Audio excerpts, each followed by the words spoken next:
Everyone thought Karen ran the neighborhood. She screamed at kids, fined elderly couples for their flower pots, and marched around with a clipboard like a wannabe sheriff. But when she taped an eviction notice on my door, claiming my front yard wasn't HOA compliant, she had no idea that the very land she stood on belonged to me. You see, I wasn't just some regular homeowner. I was the silent owner of the entire HOA, and I'd been watching, waiting for the perfect moment to remind her who really held the HOAKaren's heels clicked like gunshots on the sidewalk as she stormed up to my porch, clipboard clutched like a weapon. "Mr. Lawson," she sneered, "your lawn height exceeds HOA regulations by 1.3 inches. You've been warned 3 times. I'm afraid I have no choice but to proceed with eviction."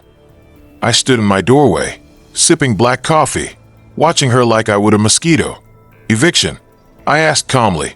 "Over grass." She didn't blink. "This neighborhood has standards. You knew that when you moved in. We can't let one bad apple spoil the bunch."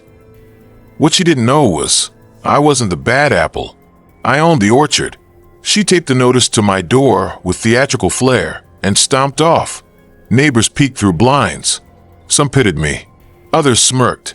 Most just wanted to stay out of it. No one messed with Karen. But she had no idea who I was. Not really. You see, 5 years ago, I had quietly bought out the developer who built this entire neighborhood. A silent transaction. I kept my name off the HOA board to avoid attention. Let people like Karen run their little kingdoms. But now the queen was trying to exile the king before this quiet street had manicured lawns and mailbox rules. It was nothing but dirt and dreams. I was one of the first investors, back when the developer ran into financial trouble. He needed a bailout. I gave it to him. In return, I got a quiet piece of paradise and 51% ownership of the HOA. I never told anyone, not even my late wife, God rest her soul. This place was supposed to be peaceful, a gift to her after I retired from the military. But peace never lasts when people like Karen are around. Karen wasn't elected, she seized power.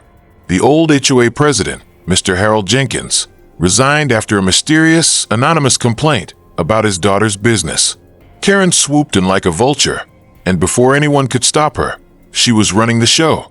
She fined a 90-year-old woman for having wind chimes, threatened a single mother over chalk drawings on the sidewalk, installed security cameras that pointed into people's yards.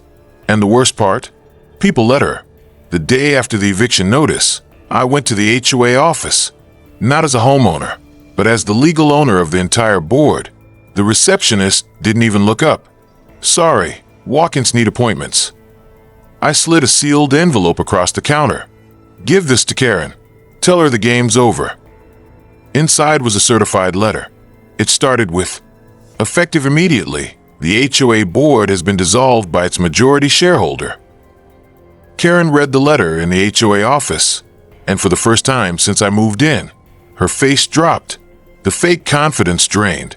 Her lips trembled as she reread the first paragraph, then the second, then the signature at the bottom. James Lawson, majority HOA shareholder. She stormed out of the office and came straight to my house. No clipboard this time. No smirk. Just fury. "You think you can bully me with legal tricks?" she hissed. "You don't know who you're dealing with." "I know exactly who I'm dealing with," I replied. A power-hungry volunteer who forgot this was a community, not a kingdom. She ran to the other board members, tried to rally them, but none of them had legal authority anymore. I had dissolved the board under the HOA charter. Suddenly, people who once feared her began knocking on my door. "Is it true? Are you in charge now? Please, can you do something about the security cameras?" My son was fined for drawing with sidewalk chalk.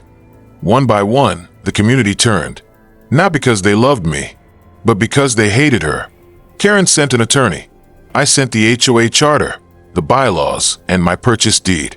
She filed a complaint with the city, but the city replied that the HOA was private property, and that property was legally mine. She tried to dig into my past, found my military record. Bad move. She tried to humiliate me publicly, calling me a rogue landlord at a town hall meeting. That's when I dropped the bombshell. I didn't just own the HOA. I owned half the neighborhood lots, including the one she was renting. 2 weeks later, A new sign appeared at the HOA office. Under new management, Karen's access badge was revoked.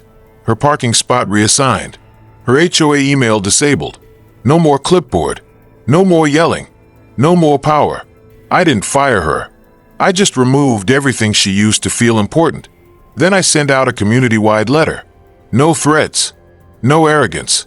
Just a promise. This neighborhood belongs to its people again. The responses poured in. Handwritten thank you notes. Flowers. Cookies from the single mom Karen had harassed. Even Mr. Harold Jenkins, the original president Karen had ousted, shook my hand and said, "Welcome home, son." But I wasn't done. Karen was still living in one of the properties owned by the HOA trust, the same trust one controlled. Her lease was month to month. I sent her a formal 30-day notice to vacate, citing community disruption and behavior unbecoming of a tenant. She tried to resist, screamed in the driveway, claimed discrimination, but all her bridges were already burned, and the HOA documents, the ones she used against so many people, made her eviction airtight. Poetic, wasn't it? The day she left, no one said goodbye. No kids waved. No neighbors looked up. Even the birds seemed quieter. I stood on my porch, sipping coffee, just like that first day. This time, there was no eviction notice on my door. Just peace. Weeks passed. Kids played freely on the sidewalks again. The old woman rehung her wind chimes. The single mom painted a mural with her daughter on their garage door. No fines, no fear. I quietly restructured the HOA, turned it into a community board. Elected members, transparent rules, real democracy. No power-hungry tyrants. Karen, word was she moved to another suburb.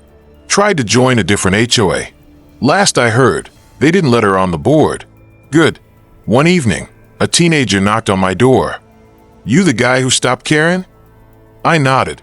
He smiled. "Thanks." She said my music was too urban.